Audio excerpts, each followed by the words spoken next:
This is News Hour on Ifako Radio. Good morning, I'm Olani Teloladi.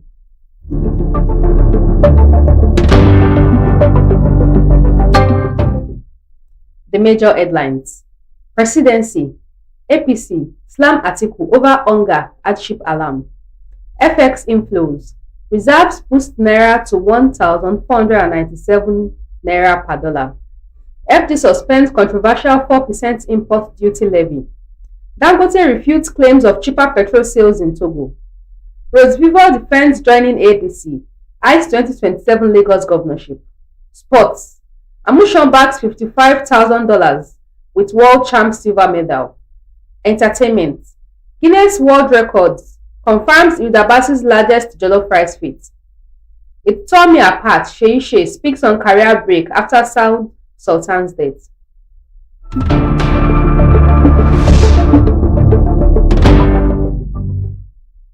News in detail. Presidency, APC, slam Atiku over hunger, hardship alarm. Former Vice President Atiku Abubakar yesterday came under fire over his warning that revolution is imminent due to hunger and hardship in the country. Dismissing the alarm as a product of outdated thinking, the presidency and the ruling All Progressive Congress said Atiku is out of touch with the reality.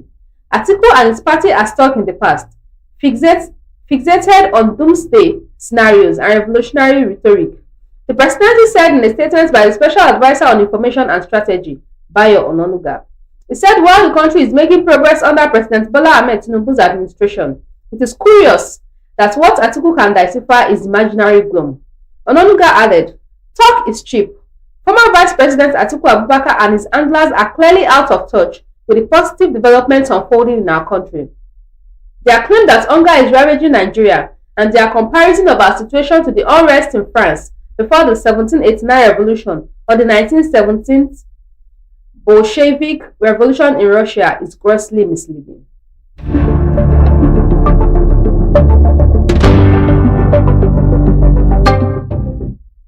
FX inflows, reserves boost Naira to 1,497 Naira per dollar. The Nigerian Naira on Monday appreciated against the United States dollar, trading below the 1,500 Naira per dollar threshold for the first time in over 6 months. Data from the Central Bank of Nigeria showed that the domestic currency closed at 1,497.46 Naira per dollar, compared to its previous close of 1,501 Naira per dollar, marking a 0.27% gain. The last time the Naira traded below the 1,500 Naira per dollar level in the official market was between February 24th and March 4, 2025.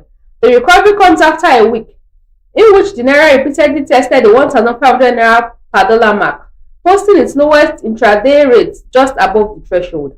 The positive momentum was also mirrored in the parallel market, where the Naira strengthened by 0.33% to settle at 1,535 Naira per dollar, according to data from Cardinal Stone Research.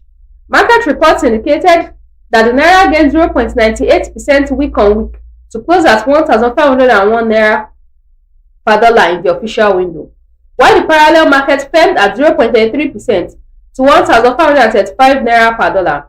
According to the Coronation Weekly Update, the official exchange rate ended this week at 35.5 Naira or 2.23% premium to the parallel market rate, suggesting a narrowing gap between both markets. The update also showed that total foreign exchange inflows into Nigeria rose to $550.90 million last week, slightly lower than its $567.20 million recorded in the previous week. Foreign portfolio investments dominated the inflows, accounting for $303.8 million or 55.15%. Exporters contributed 17.61%, non-bank corporates 17.57%, other corporates 4.32%, foreign direct investment 3.39%, and CBN 2.36%, and individual 0.60%. Analysts said the currency's appreciation has been largely supported by strong foreign portfolio inflows, healthy external reserves, and continued policy interventions by the CBN.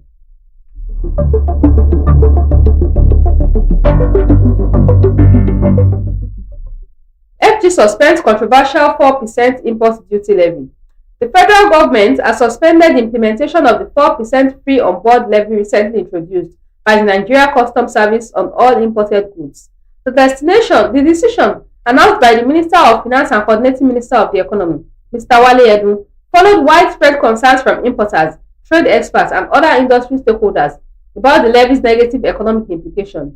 In a letter dated Monday, September 15, 2025, and addressed to the Comptroller General of Customs, Mr. Wale Edun, acting in his capacity as chairman of the NCS board, ordered the immediate suspension of the levy. The letter, signed by Permanent Secretary for Special Duties in the Ministry of Finance, Mr. Raymond Omachi, explained that extensive consultations have been held with stakeholders and experts, whose feedback showed that the levy would place a significant strain on trade and the economy. Following extensive consultation with industry stakeholders, trade experts, and relevant government officials, it has become clear that the implementation of the levy poses significant challenges to trade facilitation, the business environment, and overall economic stability, the letter stated.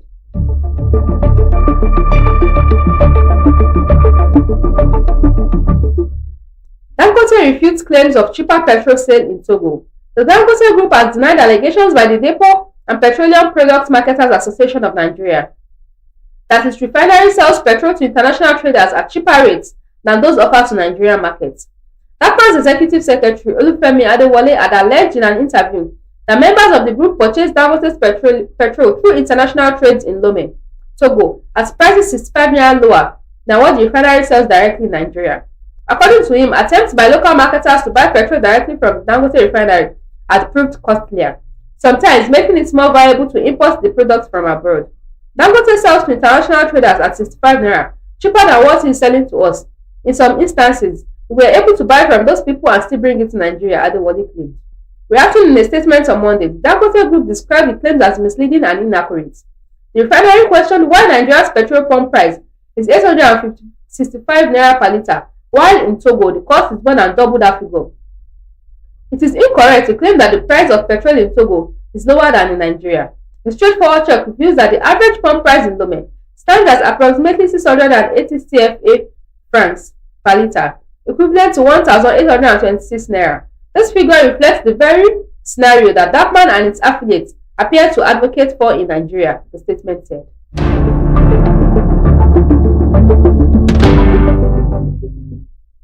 Rhodes People defends joining ADC, ICE 2027 Lagos governorship. Former Labour Party governorship candidate in Lagos State, Gbadebo Rhodes People, has defended his decision to join the African Democratic Congress, saying the move is part of efforts to strengthen a coalition aimed at unseating the ruling All Progressive Congress in 2027 elections. Rhodes People had officially joined the African Democratic Congress in early September 2025, a move that was seen as part of a broader opposition coalition strategy aimed at uniting disaffected factions from LP, APC, and PDP to mount a stronger challenge in 2027. The Labour Party reacted sharply, calling Rhodes People's defection hasty and ill-advised, accusing him of leaving at a time when LP is trying to consolidate its own internal structure. Rhodes People responded that he informed Peter Obi before joining ADC. Speaking on Arise Television on Monday, Rhodes People dismissed claims that he dumped the Labour Party, stressing that the opposition was working to build a broad-based alliance. He said, "I would not say I dumped LP because, as you know, the Labour Party is divided into two particular fractions. One of such faction is pro-coalition. A coalition is a coming together of several political parties, several political thinkers, and the ADC is the party that has been adopted by the coalition. So I cannot come on here and say I dumped the Labour Party. No, we are focused on building a robust coalition. And yes, I am a registered member of the ADC."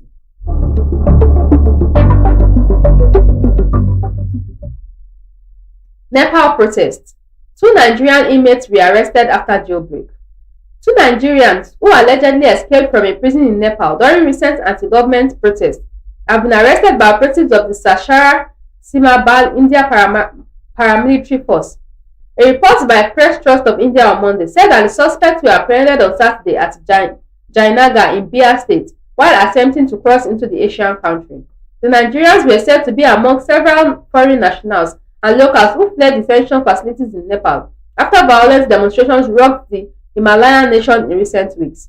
The news agency, while quoting a security source, stated, "These people have been caught from the border over the last 3 to 4 days after they escaped from various jails following the massive anti-government protests in Nepal.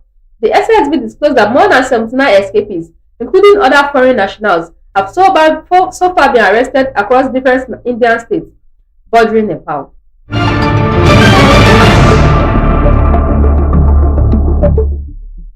Sports. Amushon bags $55,000 with world champ silver medal. Nigeria's Tobi Amushon not only clinched silver in the women's 100 meters hurdles at the World Athletics Championships in Tokyo on Monday, but also walked away with a combined $55,000, that's 82.5 million naira in prize money and kit bonuses. The 28-year-old, who is Nigeria's only gold medalist at the showpiece event, stumped to second place when she clocked 12.29 seconds in a race that saw Switzerland's Ditaji Kambuji storm the field to win gold in a new national record of 12.24 seconds. America's Grace Stark picked up the bronze medal in 12.34 seconds, while her compatriot Masai Russell narrowly missed the podium in 12.44 seconds after clipping several hurdles. Beyond the podium, Amushon's performance also delivered a substantial financial windfall. World Athletics confirmed before the start of the competition that the total prize money on offer in Tokyo stood at $8,498,000, with significant allocations across all individuals and relay activities. For individual athletes, the prize structure is as follows: $70,000 for gold, $35,000 for silver, $22,000 for bronze, $16,000 for fourth, $11,000 for fifth, $7,000 for sixth, $6,000 for seventh, and $5,000 for eighth. Amushon's second place finish therefore guarantees her $35,000, $52,549,191.45 naira at the current exchange rate of 1,501.41 naira to $1.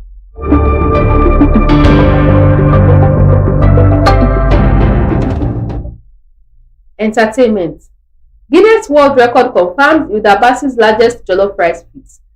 Guinness World Record has officially recognized Hilda Baci's achievement for the largest serving of Nigerian-style jollof rice, weighing 8,780 kilograms. The record was set in partnership with Gino on Friday, September 12, 2025 at Victoria Island, Lagos, drawing massive attention both on social media and the venue. Dignitaries such as Ogun State First Lady Bamidele Abiodun and actress Funke Akindele praised Baci's resilience during the event. According to Guinness World Record, new record, largest servings of Nigerian-style jollof rice, 8,780 kg, achieved by Hilda Baci and Gino in Victoria Island, Lagos, Nigeria. For the feat, Baci used 200 bags of rice, totaling 4,000 kilograms, cooked in a specially designed 22,619-liter capacity pot, which she aimed to fill up to 80%. The meal was large enough to feed over 20,000 people. Guinness World Record also sent Baci words of encouragement during her attempt, wishing her success in the record-breaking challenge.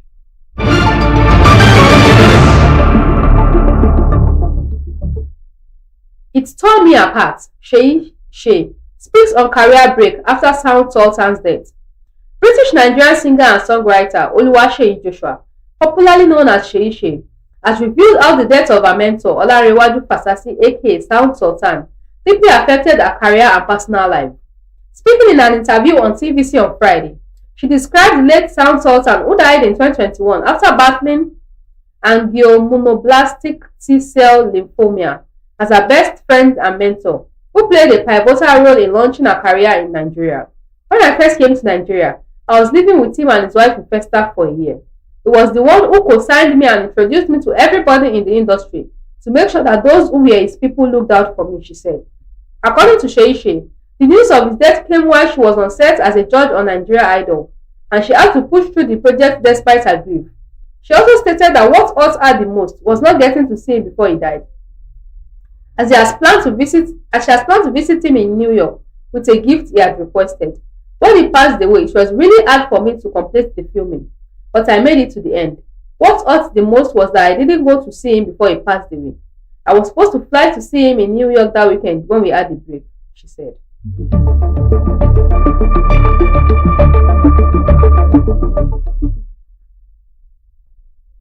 Recap of the major headlines.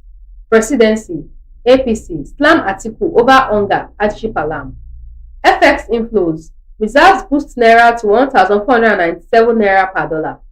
FG suspends controversial 4% import duty levy. Dangote refutes claims of cheaper petrol sales in Togo. Rose Vivo defends joining ADC, ICE 2027 Lagos governorship. Sports. Amusho bags $55,000 with world champ silver medal. Entertainment. Guinness World Record confirms Hilda Bassi's largest jollof rice feat. It tore me apart. Sheyi speaks on career break after South Sultan's death.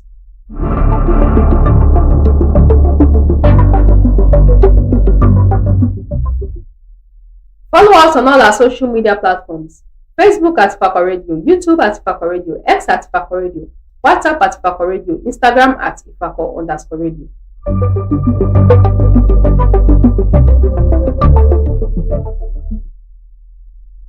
For news reporting, contact us at ifakoradio@gmail.com or call or WhatsApp 091 22 22 7433.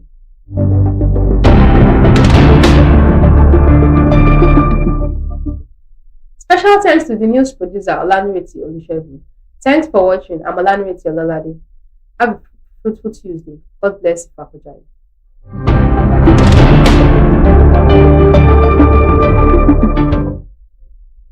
Looking for reliable brand for import and export, logistics and cargo services, ticket booking, or general merchandising? At Divine and Grace Enterprises, they specialize in seamless global trade, efficient cargo handling, top-notch travel support, and trusted merchant services.